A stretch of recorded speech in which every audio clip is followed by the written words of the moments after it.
Look, it is a challenge in higher density areas for people to get outside and to spread their legs. I'm a bit sick of dropkicks that can't get themselves organised. Well, 1 week on, does the McSkimming scandal show we need a whole new policing act? Rotten decay has crept into the democratic framework, Sir Geoffrey Palmer says. Trust in national slip sliding away. How do they turn it around? There's a new leader in town and the party is just called Opportunity. Sensible policies, they say. Do they stand a chance? And 10 million people. Is that the number we need for New Zealand? All on tonight's episode of The Whip, a cracker half hour of politics. And with me this evening, two journalists, Ruwani Perera, producer for the Hui and News Hub. Ruwani, kia ora. Great to have you here. Hi, thank you. And Dan Brunskill, a journalist at interest.co.nz. Dan, kia ora, nice to have you here. And I understand it's the last for a wee while as new journeys face you, right? That is correct, but I'm very happy to get one last spin through the issues. Yeah, nice to have you here, Dan. And they are joined by former New Zealand First MP and Deputy Leader Tracey Martin. Welcome, Tracey. Lovely to have you back on The Whip. Kia ora. Now, to our one political quiz question, as we always do. This is a young MP reacting to a speech from his party leader. What was that speech and who is this talking? Have a listen. The feedback has been hugely positive, and from a lot of non-national party members ringing my office to congratulate him on the tone of the speech. So what was that speech and who was that person just talking? 2, 1, 0, 1. First to this, though, the damning IPCA investigation into how police handled complaints against Jevon McSkimming still reverberating. Today it was revealed 20 police staff are under investigation in relation to, quote, misuse and inappropriate content. Police say they can't rule out criminal investigations into the staff. The government has promised to change police culture, but as Stuff journalist Andrea Vance pointed out last week on The Whip, we've been here before.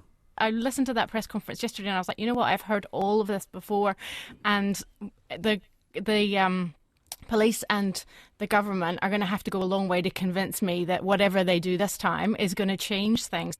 Well, former Geoffrey Palmer has argued the same, suggesting New Zealand needs a whole new policing act.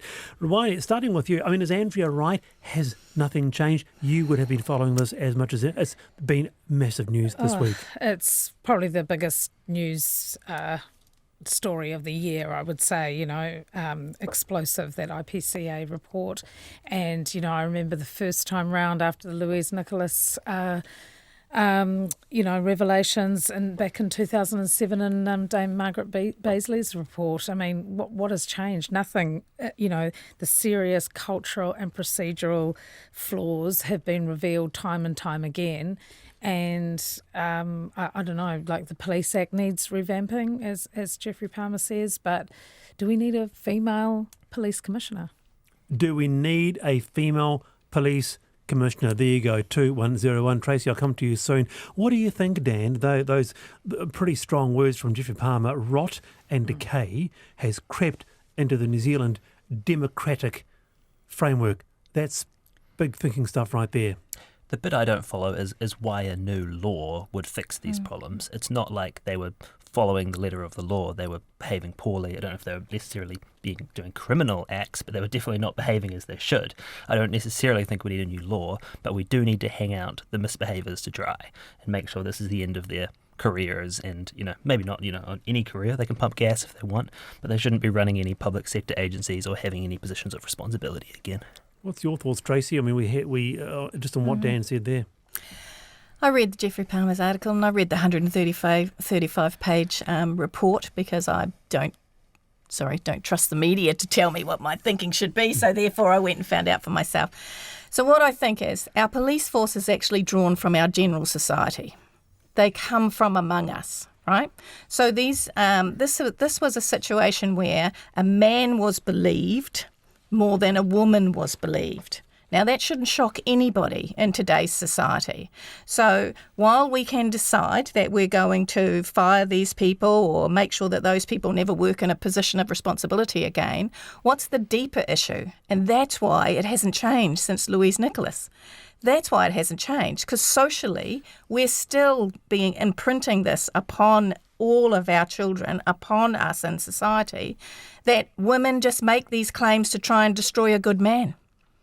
So if we really want to make a difference here, it's not decide that, that those that reflect our whole community need to be fired. We need to get to the root of the problem. Agreed. And it's, the claims of women have often been, that they are held at a higher standard. There's a higher scrutiny. There's a greater, scrutiny on females' claims like this. It's a time-old thing. But again, I agree that the Police Act is not going to fix any of those things. No. But what we need is greater security, it blew me away that the police minister, that this can subvert the police minister. You can just go, oh no, nothing to see here. They are a law unto themselves, and the power just seems far too concentrated. I got to say, sorry, we're talking about the police minister's office and the police minister saying he never got to see any of the complaints because they were filed back through the police. I mean, that's standard practice, and then it is supposed to. But the bit that is unusual is that any response, there should be an official response, and he should have seen the official response. Yeah. So I do get that, but I think the tone has been really, really interesting at how fast it has gone to get somebody's head on a platter, as opposed to some sensible conversation about why wasn't is the process up to standard? If it's not up to standard, let's fix the process, because it ain't legislation that's going to fix this. It's making sure that systems are in place and that the systems are followed regardless of who's in what job. Very, very interesting. Too busy trying to find a scalp there, Dan Brunskill, and not looking at not the legislation, but the systems in place.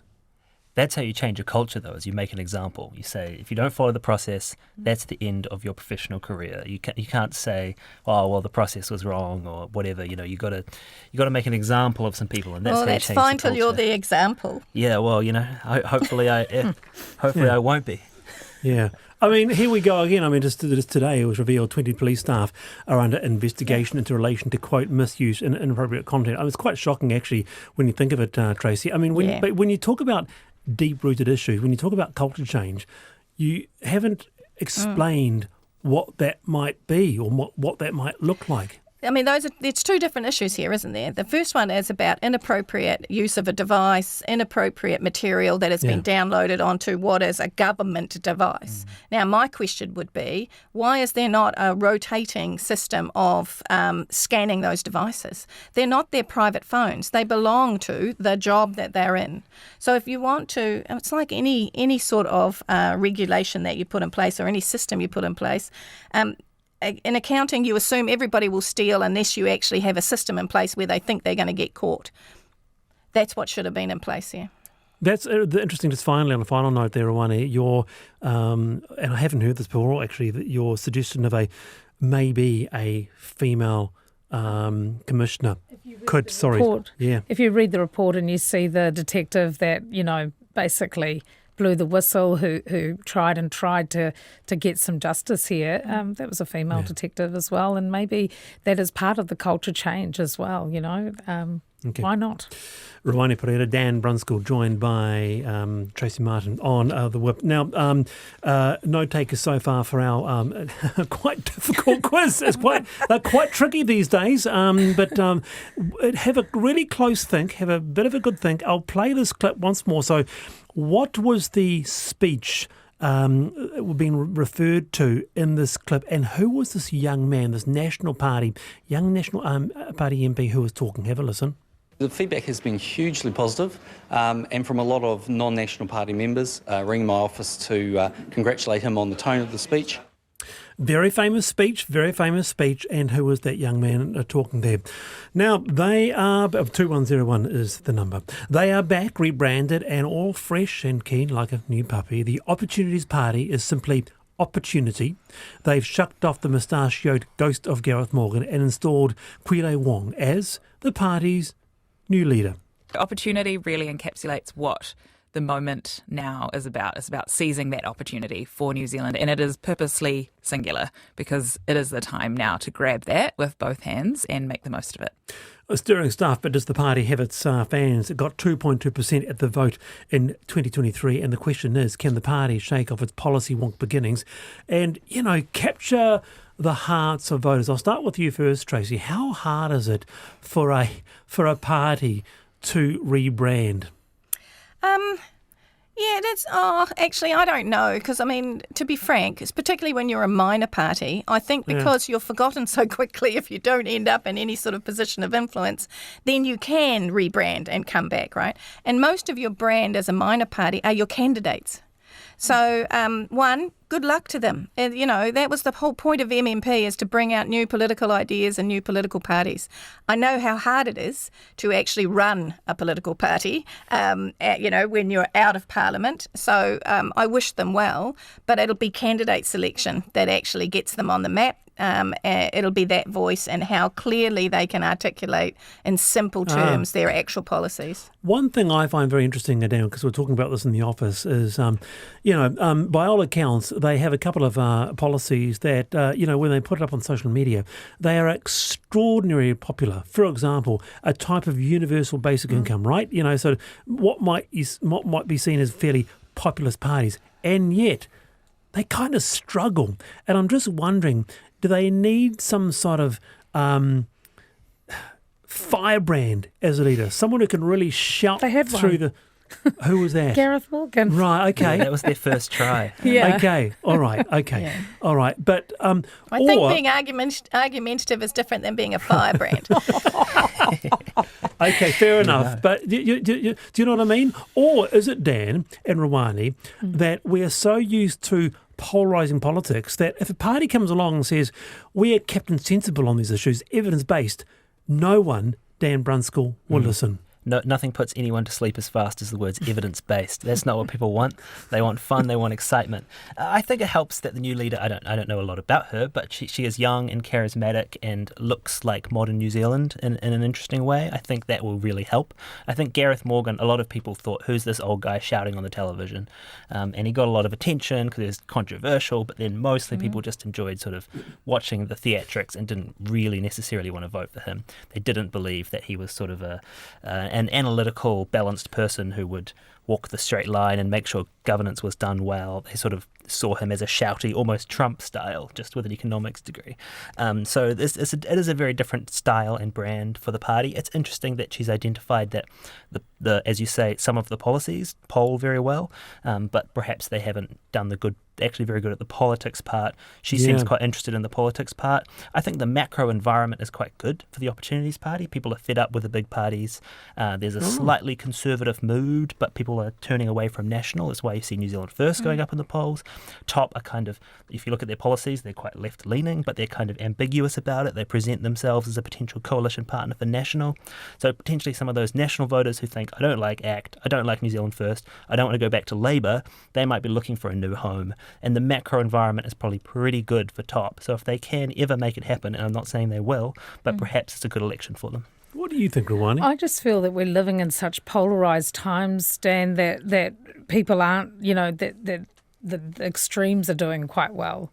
It's not the middle of the road, sensible sallies, and Kule Wong, I agree, bright, charismatic, experience in the real world, like great teal sort of candidate. But I just think people are so fed up with politics that introducing a new refurbed political party, people aren't into that. Interesting. All right. It is 7:47 on the whip. We have Tracey Martin joined by Dan Brunskill and Ruwani Perera. And just one more time, here is a young MP reacting to a speech from his party leader. What was the speech? Who is this talking? Here we go. The feedback has been hugely positive, and from a lot of non-national party members ringing my office to congratulate him on the tone of the speech. Tracey, don't say it. Do you have any idea who that is and what they're talking about? Yeah. Well, I know who it is. I think I know what he's talking about. Okay. Liam, how are you? I'm good, thank you, Wallace. Great to have you on, Liam. Kia ora. Now, all right. So, firstly, who's that young man? I think it was unmistakably John Key. Yeah. Fair, okay, good on you. And what about the speech? Well, he did sound quite young in that clip, so I assumed it would be the Orewa speech by the then leader Don Brash. There you go. Ruwani, Awesome. did you know that? I knew, but you kept saying young man, so I was like, can't be John Key, but that sounds like John Key. It's well, it would have been 2004, wasn't it, Tracy? Not So that young. he would have been. Well, You and I are old enough, yes, Wallace. I am too, Tracy. I'm just saying. Yeah. Young is quite different. But certainly fermenting times there, Liam, wasn't it, with that speech at the Rotary Club in 2004? Yeah, well, I mean, I am actually only 35, so it was sort of while I was at high school, this was all going on. But I read The Hollow Men by Nikki Hager, and that sort of flagged that whole issue for me. Yeah, right. so that's how I recognised it. Nice to have you listening. Thanks, Liam. Good on you. Very good. Someone says, Dan's right on the button. I'm a Labour Greens voter, but I may look at opportunity. And someone says, sadly, I think the Opportunity Party is forever branded as the Cat Killer Party. Not sure whether that's right or not, but she seemed to, I saw her interview over the weekend, and she seemed to sort of signal maybe there are some high-profile-ish candidates that she's got up her sleeve. All right, very good. All right. What were you going to say? Was that you, Dan? I was going to say they should run a cat in one of the electorates. Yeah. They've changed. Now, the political polls and surveys are swarming in thick and fast lately. Here's one we caught this week. Labour is now the most trusted party to respond to the most important issues to voters. That's the latest Ipsos Issues Monitor survey, and it says respondents said National could only be trusted on two issues, law, order and foreign affairs defence. Now, Labour, however, was deemed most capable of all parties on things like cost of living, healthcare, weirdly, population/overpopulation. The three coalition parties did not fare well here and in other polls. So where does this leave them? What do you think, Tracy? Luxon said he does not comment on polls. Is he wise to do so right now? The Ipsos poll has been seen by some commentators as a fairly important one to take notice of. Well, it's one thing not to comment on polls. It's another thing to go back to your office and cry about them. Because, I mean, WP used to spend a lot of time saying, I don't take notice of any polls, only one poll that counts. But, I mean, when, he certainly knew what they were when he got back to his office. I think it's amazing. Because I know that Grant Robertson, for example, spent a lot of time under this shadow of that, Labour can't manage money. Right? Labour can't. It was the narrative that National continued to push. And this is fascinating that now these people, or this percentage of New Zealanders, actually think, hang on a minute, I reckon they can. Dan, this seems to be, of all polls, and it's just a poll, it seems to be pretty significant and quite a economic shift. Your thoughts? I've always paid a lot of attention to that poll because the voter polls tell you who people would vote for today. These polls give you a flavour of what would an uninformed swing voter decide if they showed up and started paying attention today. Right. So the fact that sort of the more people think Labour than National on the economy, it suggests to me that if the election were today, the sort of voters that start paying attention today would lean Labour and they would probably win the election if it were today. National has a year to turn that around, but I think when Labour are ahead on the economy, National should be very worried because all they have there is law and order, and that's a big issue, but it's not going to decide an election for them. Food on the table stuff, Ruwani. I mean, Labour seen as most capable in several areas, but is that the perks of being in opposition?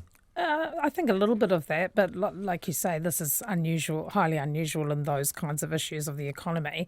3 words, cost of living, that's what it is. And the government are, focused on all these other matters and not dealing with, almost 5% increase in, groceries and everything, electricity, all the insurance costs, rates through the roof.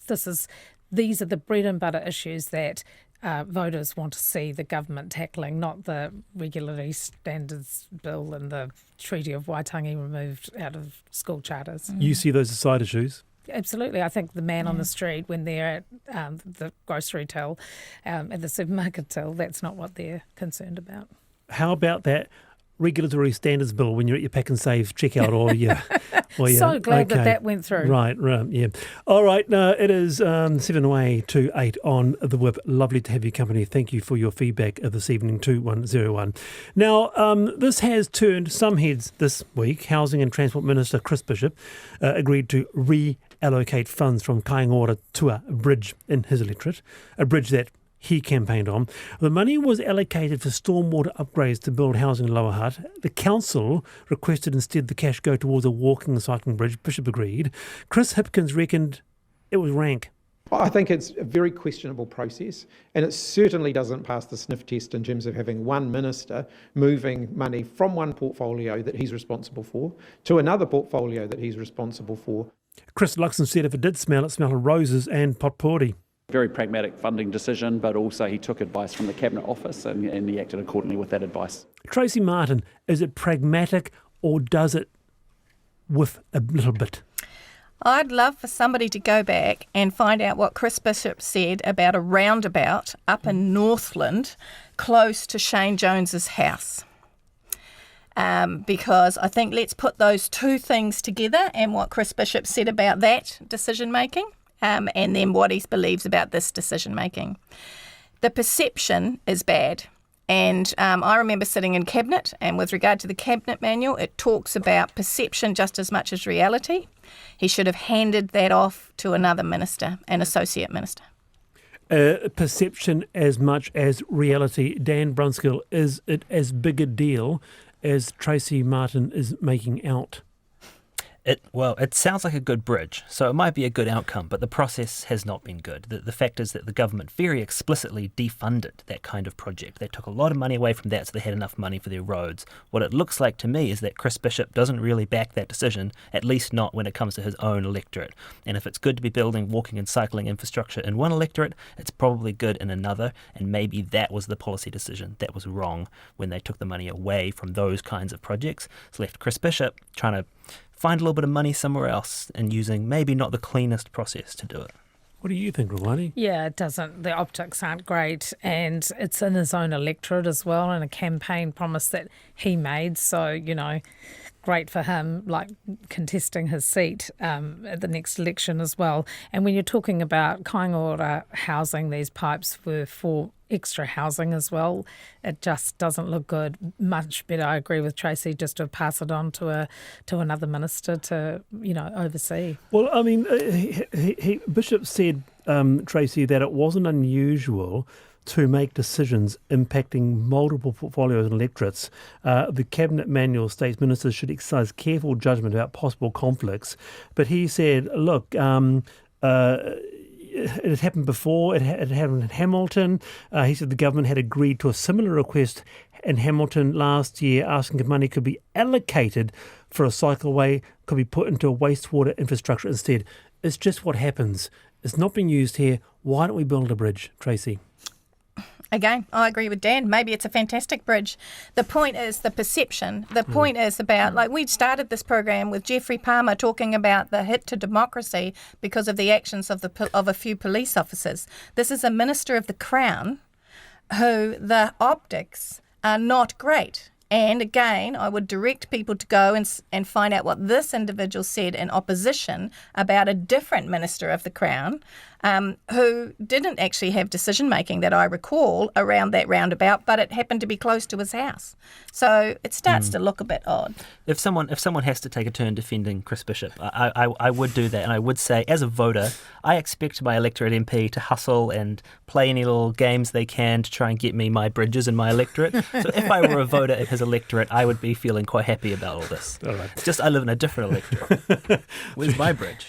Very fair point, Dan, fair point. All right, finally, would you like it to be twice as many of us in this country? Business NZ says we've got to get to a 10 million population by 2060 to face the future head on. Just by adding another 5 million Kiwis, the report for Business NZ says we could pay for the healthcare and pensions. It would also make us bigger players on the international stage. We had quite a bit of a chat on the panel on this, and we had a native New Yorker who said no. He loves as it is, and a business leader, Denise Lestrange-Corbet, who said, bring it on. Round the panel, Ruwani, you first. Would you like to see Aotearoa as a population of 10 million people? Imagine that. I would love that because I love a big city vibe and all of that, but no to New Zealand because we just don't have the infrastructure. We are struggling and collapsing as it is, and where are they all going to come from? And where are they going to live? Restaurants Where are they full. going to live? Yeah. Where are they going to live? Tracy?